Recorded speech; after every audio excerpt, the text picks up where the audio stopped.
I'm just going to let you guys introduce yourselves. We're in the meeting now, so go ahead and introduce yourselves. My name's Lonnie Miller. I'm the president of the Alabama Dog Owners Association. I live in South Alabama, Covington County. Been multi-generational dog hunter. Killed my first deer in front of a pack of dogs at 8 years old at Eglin Air Force Base in Florida. And so I basically hunt locally in a club.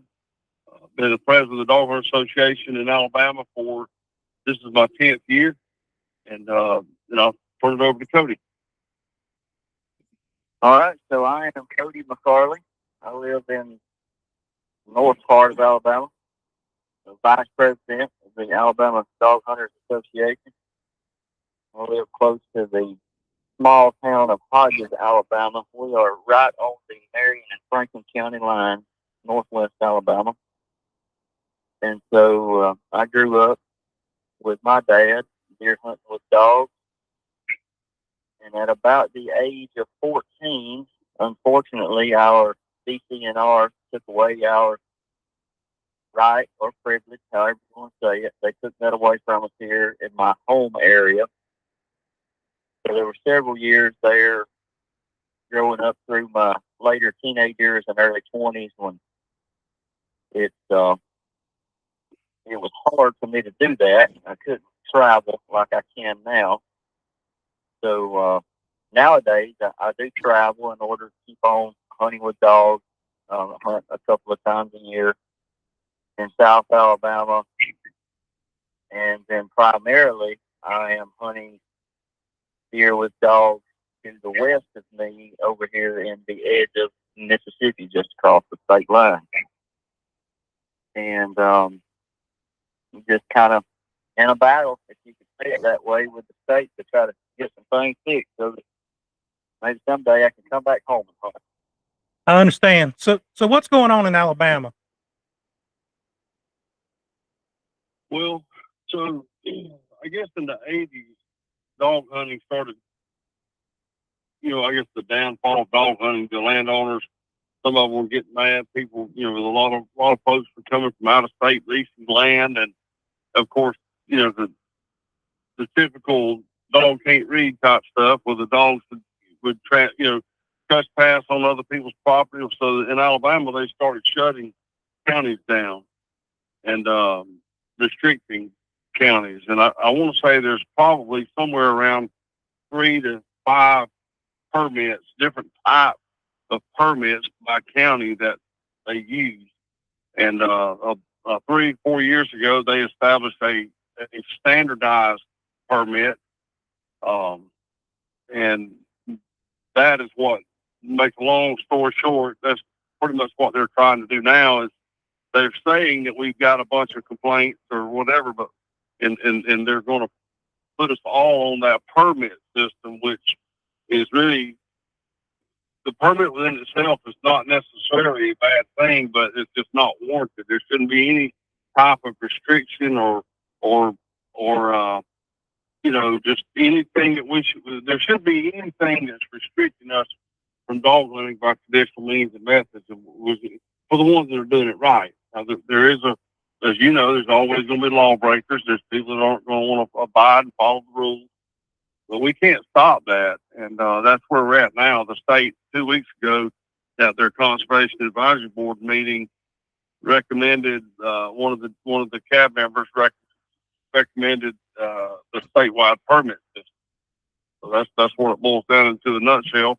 Cody, you might could enlighten them and expand a little more on that. Yeah. So the state, I don't know if this came directly from the commissioner or maybe from the Conservation Advisory Board, but the comment has been made that regarding public lands, that if Alabama were to issue the permit system in any county where hunting on public lands is allowed, Alabama says that would do away with the dog deer hunting on those public lands, they say that they cannot issue a permit for the public land. So what me and Lonnie have looked into, and we have both had conversations with the president of the Mississippi Dog Hunters Association, and we know that in Mississippi there is a permit system for public land on the, I think this is pronounced the Homachito National Forest in Mississippi. And so, our thinking is that if Mississippi can do it on national forest land, then so can Alabama. So that's one thing regarding the permit system that we're dealing with. Another thing regarding the permit system that we're dealing with is, let's take closed counties, for example.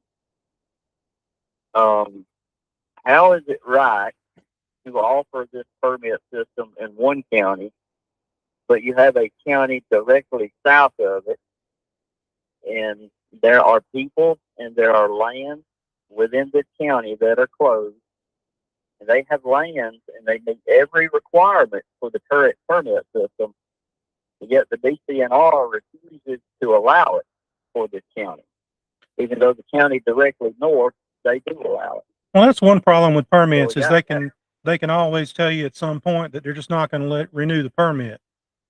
Correct. That That's is right. written in their permit. It is written in there that at any time they want to, they can pull the permit. Yeah, they don't like the color shirt you're wearing that day, so now you don't get a permit. I get that. So, you guys are closer to Texas. I was in Texas in 1990 when they outlawed hunting with dogs in Texas. I was there. I lived there at that time. And have you paid attention to what happened in Texas? No. I haven't. Texas is the biggest commercial hunting state in the union. Texas, I dare say it's $1 billion, not million, $1 billion industry in Texas. And they hunt year round on these outfitter ranches. They hunt deer when it's deer season, but they've imported a bunch of different game that you can hunt year round that aren't covered by their wildlife laws. So it's 24/7, 365 hunting available. You pay your $5,000, come in, sit in a blind, take your animal and go on your way. That's hunting now in Texas. And I've had people say, well, I don't care about high fence operations. If they come in, it's not going to affect me. I own 30 acres. Well, what good's that 30 acres going to do to you when the 10,000 acres next to you is fenced off? 30 acres ain't going to hold a lot of game. You might have a few squirrels in there, but you're not going to have many deer. If you take a couple of them, then you don't have any deer. So, it's going to affect everybody, no matter whether they pay attention or not. And if they want to know what's coming, just look at Texas. So anyway, I'm going to let you guys get back to Alabama. This is your chance. Tell your story, what you want the public to know. So, so we can get the information out there. So 10 years ago, when I became the president of the association, there was somewhere between 400 and 600 alleged complaints, Todd. So what they would do is that if you saw a game warden at the store, it said, hey, Mr. Game Warden, I've got a problem. I live over on such and such road. I've got a problem with dogs. Well, that was a complaint.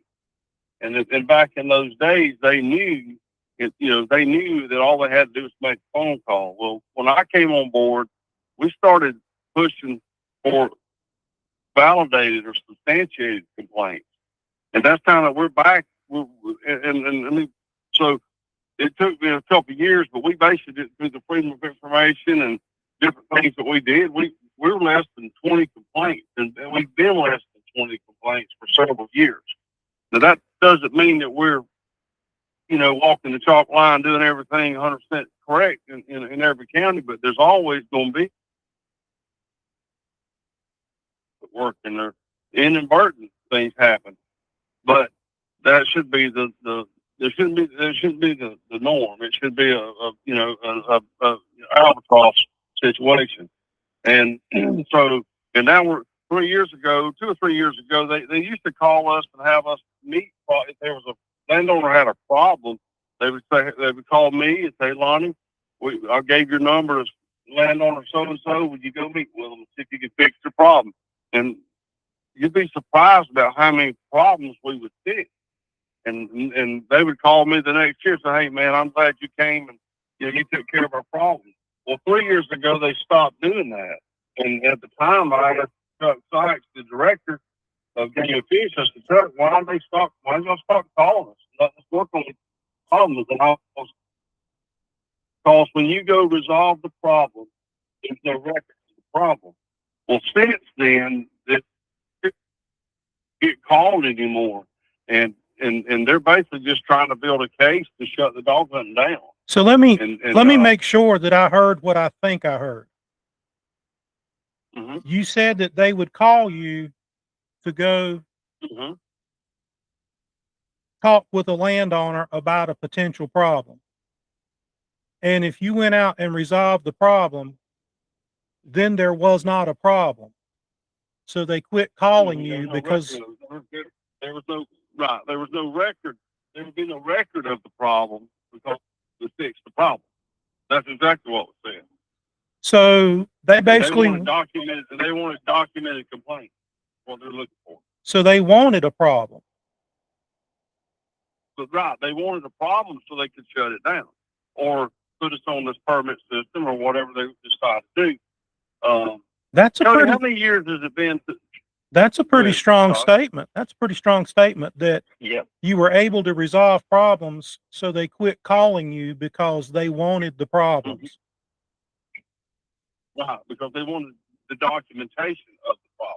Well, it'd be easy to document what happened. We had this problem. This is how we resolved it. That's documentation. That's very easy. Oh yeah, I get it. That's just what I was told. That's the true story right there. That's a fact. Well, I recently, I'm cutting you off. I'm sorry, but I recently had a issue brought to my attention. Actually, it's an article on the page. It's either published now or it will be published in the next few days. Of a young man that had some property leased in eastern North Carolina. One of his neighbors, he had good relations with most of his neighbors, but one of his neighbors, there's always one, complained about the dogs. So he was working with the landowner's representative that he had leased the property from to resolve the issues. And one day he was standing on the property and the landowner's representative was with him. And they were watching the dogs work when the landowner representative's phone rang. It was the neighbor that constantly had complaints. And he complained that the dogs were running all over his property. And the landowner representative asked him, said, are you sure it's these dogs? Oh, yes, I'm positive. I'm looking right at them. They're running all over the place. Well, keep in mind, the representative of the landowner was standing on the property with the hunter, and he was looking at the hunter's dogs. So he told the guy, he said, it's not these dogs because I'm looking at them. I'm looking at the GPS. I know where they're at on the GPS, and I'm standing right here on the property. We're at least a mile from you. So then the argument changed to, well, I can hear them. They sound like they're on my property. So he originally said he saw them, he was looking at them right now, and now it's, I can hear them, they sound like they're on my property. I don't know, half truth's a whole lie. That's the same stuff that we're combating against as well. It's not necessarily that they're on the property, it's just that they're hearing them, and that's where it goes back to a validated or substantiated complaint.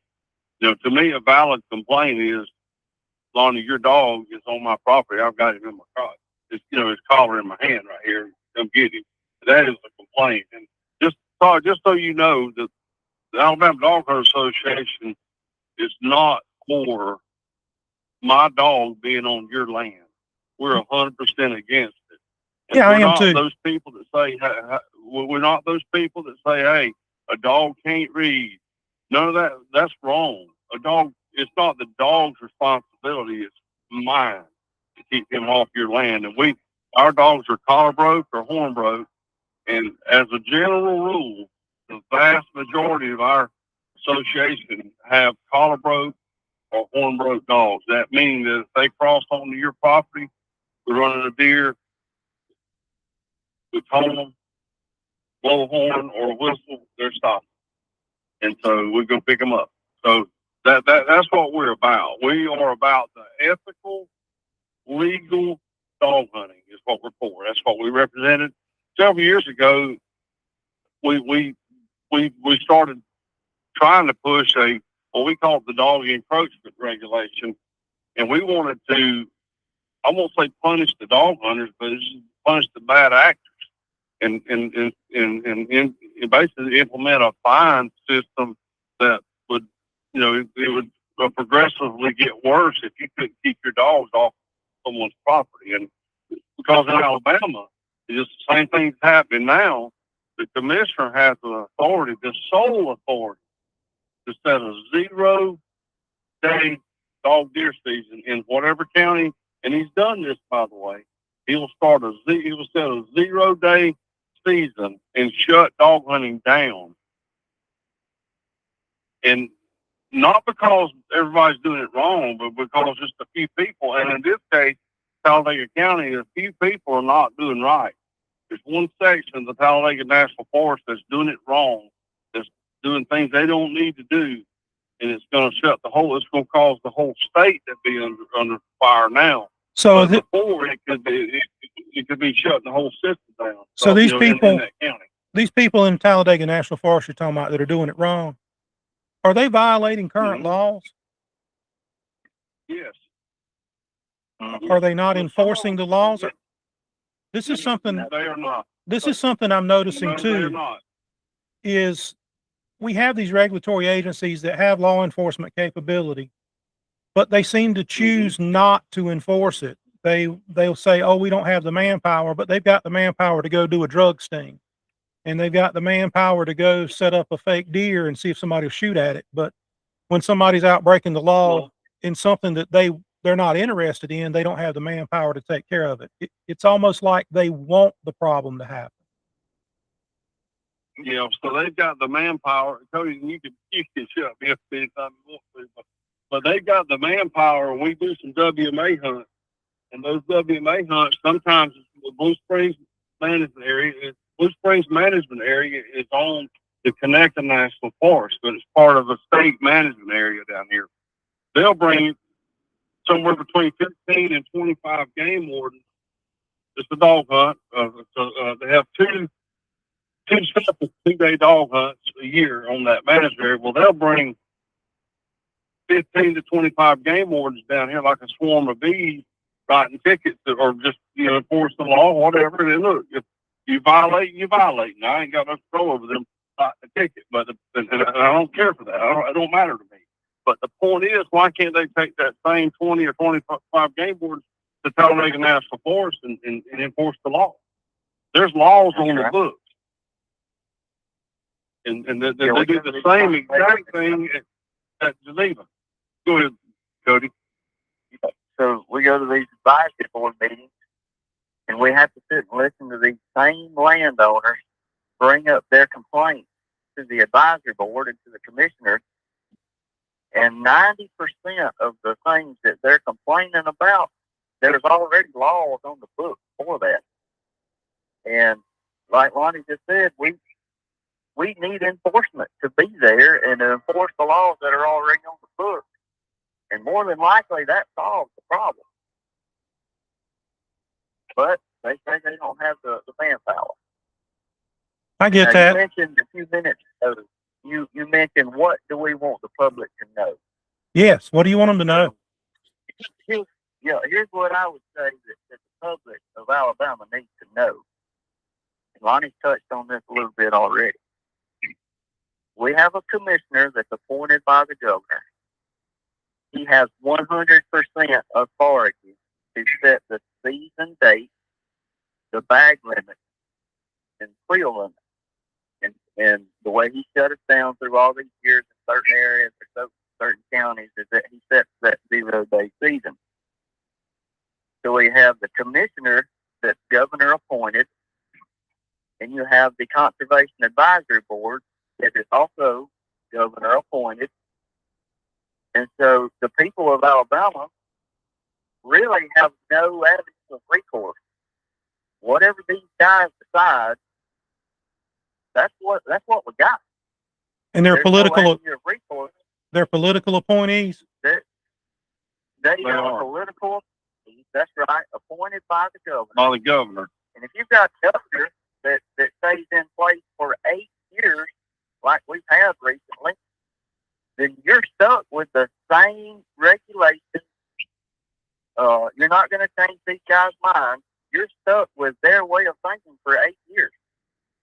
And you go to your local politicians and you talk to them, your state representatives, state senators, and unless there's some way that they can politically put leverage on the appointed people, they can't do anything about it. The legislature can always do something about it. They can pass a law. Yeah. They can pass a law. Then you got to get the governor to sign it. But I mean, well, so 10 years ago when I became the president, I was, up there trying to get all the information I could get, and naturally we want a dog hunter on that board. We need representation. Right. Well, I asked Chuck Sykes again. I'm not throwing Chuck on the bus, and he's gone now. He's on the greener pastures. But the point is, this was exactly the way the conversation went. I said, Chuck, how do we get a dog hunter representation of a dog hunter on this board? And he said, Lonnie, you have to make a sizable campaign contribution to the government to be on that board. And it's all about money. And it's all about, if you go back and research who's on the board, there are very wealthy people that are on the board. And those wealthy people are basically pulling the strings. And they're not hunters. They may say they're duck hunters, and they may say they're turkey hunters and all this, but they're not hunters. They're not outdoors people. They're businessmen. They're very wealthy, the majority of them. And it's just not a fair shake. And Cody, you can talk to you about your experience and tell them about your 3,500 acres you're trying to hunt up there and what you were told that by the advisory board. Yeah, going back to this permit system. This permit system is offered in either, and I've got it written down in the house somewhere, but it's either 15 or 17 different counties where they offer this permit system. And I live in a county. I'm a member of a hunting club, have been my whole life, pretty much. Grew up hunting here with my dad. But this hunting club meets every requirement for the permit system. I went for 3 consecutive years and requested at the Conservation Advisory Board meeting, requested that the department offer me the permit that's currently being offered in these 15 other counties. And I laid it all out. I mean, I gave them maps of the property, all the information they needed. And I requested this for 3 consecutive years and got basically no response, basically blank stares. The only response that I ever got was that if they granted me this request, that it would set a precedent. So at my next opportunity to speak, which was probably at the next meeting, I laid out the precedent that they are setting by denying me this permit. You think about it, they're allowing it in 15 other counties, but they deny it right here. What kind of precedent does that set? In my eyes, that's not a good precedent. And again, you get blank stares, no response. And so, yeah, that's what I've been dealing with for the past 2 years. We had a private meeting, me and Lonnie, a couple of legislators, and the DCNR personnel. I think that was last October. And I brought that up face to face with the commissioner. I just happened to be the one that sat beside him at the table, and he had a map out. And I said, sir, you allow this permit system right here in this county. I've requested it for 3 years in a row, right here in this county, directly south. I said, you tell me what's fair about you allowing this permit system here, but you don't allow it here. And right there in front of those legislative people, the rest of his staff, and me and Lonnie, I got a blank stare. No response. They know it ain't right what they're doing, but they don't care to come up with a solution that works for everybody. And me and Lonnie's had this discussion often. Me and Lonnie have ideas. The folks of our association have ideas. We could put a system in place that would work for the hunters, for the property owners, for everybody. But the problem we have is that we have a DCNR department that does not care to fix the problem. They don't care to come up with a solution. Sounds like to me that you haven't made a big enough campaign contribution. Well, that's probably right. Which we're trying to do that, but yeah. Well, they want to shut it down. So this week, so Todd, we have representation in 40 of the 67 counties in the state of Alabama. So we've got members in 40 of the 67 counties. And I want to say we have 9 chapters now, and in about 20 of the counties. So some of the counties are combined, like Cody's, that chapter up north. The further north you go in Alabama, the less dog clubs you have. So we basically combine several counties, and there may be 5 or 6 in this chapter, or 2 or whatever. But this week, my Shelby County president, Jimmy McDonald, called Brock Jones, who's an advisory board member in his area, and was talking to him about this permit going in place, and about how trying to get him to vote no on it. And Brock Jones, the cab member, said, Jimmy, the hunters that are doing it right, I'm gonna paraphrase, but he basically said the hunters that are doing it right are guilty by association. That came from the cab member. And it's a bunch of crap. We just don't. What you said a while ago, Todd, you're right. The legislators can vote. They can put laws in place, but it won't be for this coming year. In other words, once they get the permit in place, they never rescind the permit. They never take it back. So the point being, yes, they do make laws, and yes, they can. And the new commissioner, I talked to Grady Hartzog. Grady Hartzog is my cab member for my district. We have 2 in my district, Kevin Savoy and Grady Hartzog. I've requested a meeting with both of them. But I talked to Grady, and Grady said, Lonnie, and he's on our side, I believe, as much as he can be. He definitely is not for the permit. We have 2 of those cab members that we won and gained respect. We won their trust. Jeff Martin and Grady Hartzog. The third guy that I was telling you about, Kevin Savoy, I'm not sure if you have ever heard of the Yellowwood Pressure Treated Material Company, lumber, but his father-in-law is the owner of that. And so he's a big anti-dog hunter from the get-go, because they don't like dog hunting, period. And so, we know where his votes are going to be, and I want to look him in the eyes, because he's the one that made the motion that recommended putting us on a permit system. And it's just not fair. It ain't right. I have filed a freedom of information. I want to know how many warnings we had, how many complaints, how many warnings, how many tickets. where they were at by county and what they were for, and that will truly tell us this is where the spots are. This is the actual problem, and then it'll tell us if we have a problem or not. Which I'm going to tell you, Todd, we don't have a problem. Now, like I did speak to those folks in Talladega County that say they have a problem, and I do know if a hunting dog is on your land, you got a problem.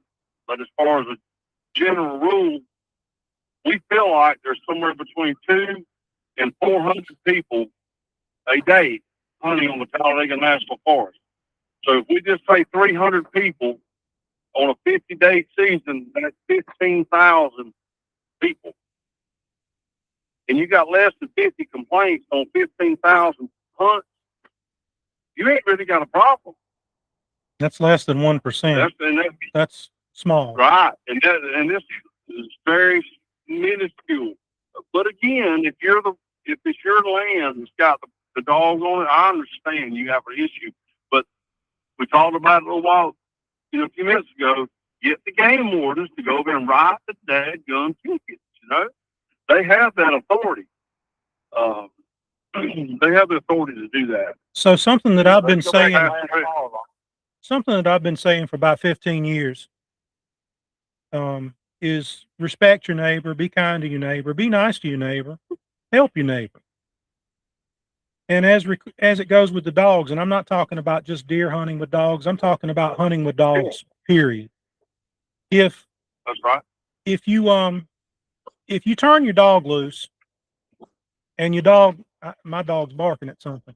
If you turn your dog loose and your dog ends up on your neighbor's property once or twice, that's a mistake. It's an accident. And we should be able to shake hands and not worry about an accident. But if every time you drop the tailgate and turn loose, your dog's on your neighbor's property, that's a problem. That's not a mistake. That's a bad habit. And that's something that shouldn't happen. I don't think I have yet to talk to anyone that's demanding to be able to run their dog on somebody else's property. Not one person has told me that that's their goal. But that's the number one complaint that I hear from the other side, is that you just want to hunt my land for free. So I've also noticed that. Todd, I'm going to tell you. Go ahead.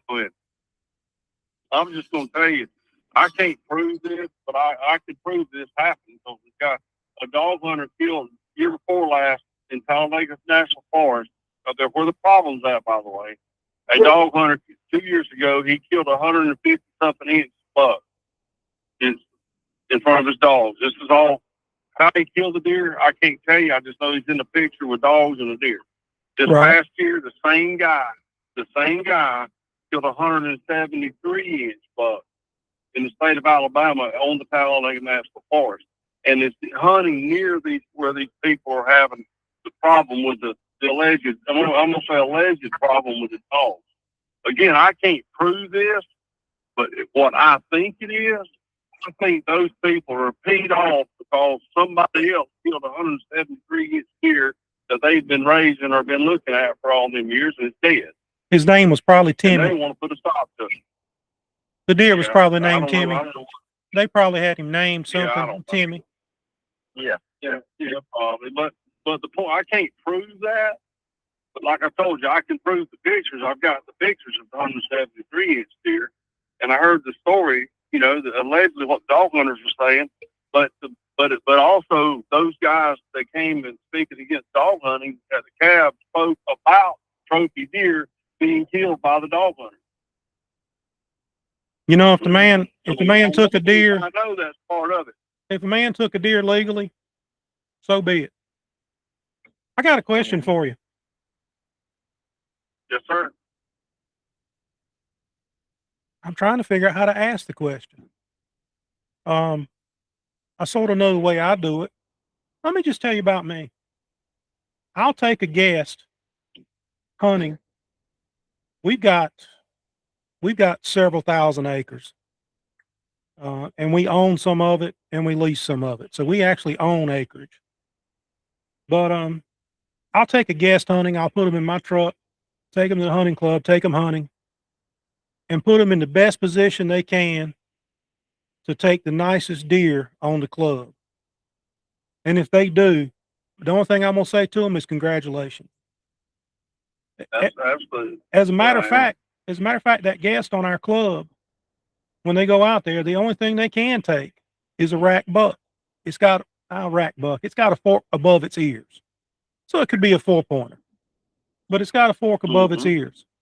And if I take that guest, I'm going to take them out there and do my best to put them somewhere where they can get a deer that's even better than that. Because I don't care. You guys were telling me when you took your first one, I took my first one at 5 years old with a 410 shotgun in front of dogs. Sitting on the corner of the dog box in my daddy's lap. That dog box right now is on my son-in-law's truck. We still got it. So I've been doing this a little while. I'm from North Carolina. I've lived all over the world. Like I said, I was in Texas in 1990. I've been everywhere. I sound like a podunk redneck, I reckon.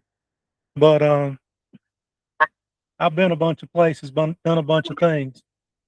So, but this meeting here is not about me.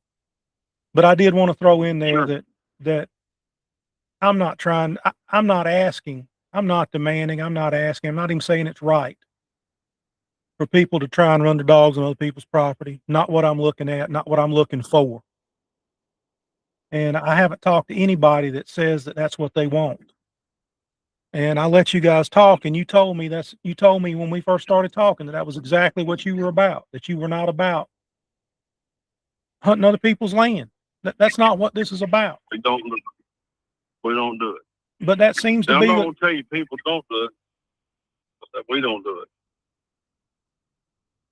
So for 10 years, for 8 years, we've been doing a hunt down the Geneva State Forest management area, and it's a public hunt.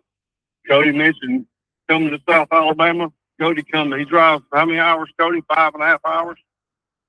That's right. Yeah, Cody drives 5.5 hours to come down and hunt with us on that hunt. So basically what happens is that the Alabama Dog Hunters Association puts on this public hunt on a management area. It's through the state, but we do it at our own expense. It's a quota hunt. It's all over the state, wherever anybody else that wants to apply for it can apply for it and get picked for it, 100 standards. And we do that for 2 days. We run the dogs for 2 days. We pay for our own fuel, the dogs, and we don't mind doing that. We're doing everything we can do in conjunction with the state to put this hunt on. And we love this hunt. The dog hunters do. Because it will absolutely sort out the hot from the real dogs. If you start running them 2 days in a row for 6 hours, 3 hours each, 3 hours in the morning, 3 hours in the afternoon, you'll sort the dogs out. Right, I got you. But at the end of the day, we are doing youth hunt, the same thing in a youth hunt, by the way. And I think there's 75 kids. We had 55 or so last year that came. But it's open to the public. We want that. And let's talk about kids for a minute. We probably have somewhere between 500, and I know this is going to be a big range, but somewhere between 500 and 1,000 kids all over the state at our chapter hunt and at the state hunt down here that we just talked about. The DCNR people don't want to recognize that. We give away lifetime hunting licenses. We have all kinds of just, gift packages for the kids. We feed them, make a big deal out of it. But all this, and this is me, again, I can't prove this, but the state just sees that as, we're breeding more dog hunters. There they are, they ain't never going to stop. And they the Alabama, they always mention, if you go to Outdoor Alabama, you'll see the 3R, the retain, I don't know whatever the 3R stands for, but basically get kids involved. But they don't want us included in that. They don't want to include the dog hunters in that stuff or whatever. And we've tried, and And we know good and well that a kid, anybody that goes hunting, that has ever dog hunted, knows that the dog hunting is the way you introduce to a kid to hunting. And eventually, just like I do, when dog season goes out, I put my dogs up and I go still hunting. And Cody does the same thing. He's got four or five kids. But a kid, I got a grandson that's 6, and we took him. My grandson, my son-in-law wanted to wait until he was 6 to let him kill his first deer, make sure he's mature enough to do it, big enough. He's smaller in stature. We took him a few times this year. I took him twice. My daughter took him. His daddy took him. But it got to where he hated going still hunting. He said, I ain't going back. I don't want to go back. I want to go dog hunting. It's boring to him. I said, why is that? I said, Walt, why is that? He said, because it's just, I got to be still. I can't move. I can't do nothing. When I'm dog hunting, I can just be myself. But eventually, it's going to be a maturity level where he'll mature and understand what that's about, and he'll get back to the still hunting.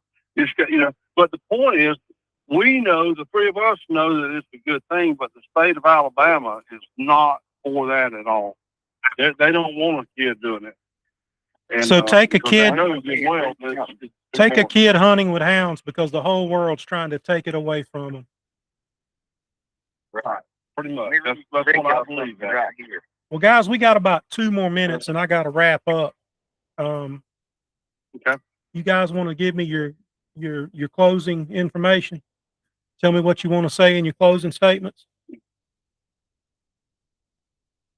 Here, Cody, I'll let you wrap it up if you want to, because I've done most of the talking. Wrap it up, Cody. I got you. This would be great to finish this out, I think. We've talked about what we want the public to know. What I'm fixing to read you would be great along those lines. And we just got done with a conversation about kids and preserving the future of hunting. What I'm about to read you will also apply to that. This is in the Alabama Constitution, Article 1, Section 36.02. This is known as the Sportsperson's Bill of Rights. It says the people have the right to hunt, fish, and harvest wildlife, including by the use of traditional methods, subject to reasonable regulations, to promote wildlife conservation and management, and to preserve the future of hunting and fishing. That's the first 2 or 3 lines of what's known as the Sportsperson's Bill of Rights. So the people need to know that we have a right in our Constitution to hunt by traditional methods. Hunting with a dog is absolutely a traditional method. That is well documented.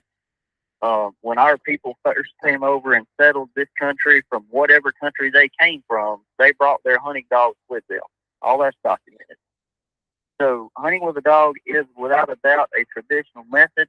We have the right to do that in accordance with our Constitution. And you're talking about the kids and preserving the future of hunting. That's in this Sportsperson's Bill of Rights. That last line that I read you said to preserve the future of hunting and fishing. Well, if we're going to preserve that, we've got to get the kids involved. And we have proven that hunting with dogs is a great way to get the kids involved. And so the DCNR should be supporting us and helping us because what we're doing is preserving hunting, but yet they're fighting us. Well, that'd be my closing statement. All right. Well, guys, one more time, give your names and who you are. Lonnie Miller, Alabama Dog Hunters Association President. Cody McCarley, Vice President of the Alabama Dog Hunters Association. Guys, thanks for talking to me today. You've given me some good information. Make sure you follow the page and share your information with me. Send me direct messages or text messages or emails, but get the information to me that you want me to put out, and I'll make sure it gets listed. I sure appreciate you, Todd. Thank you for your time. Thanks, guys. Thanks for having us. Thank you.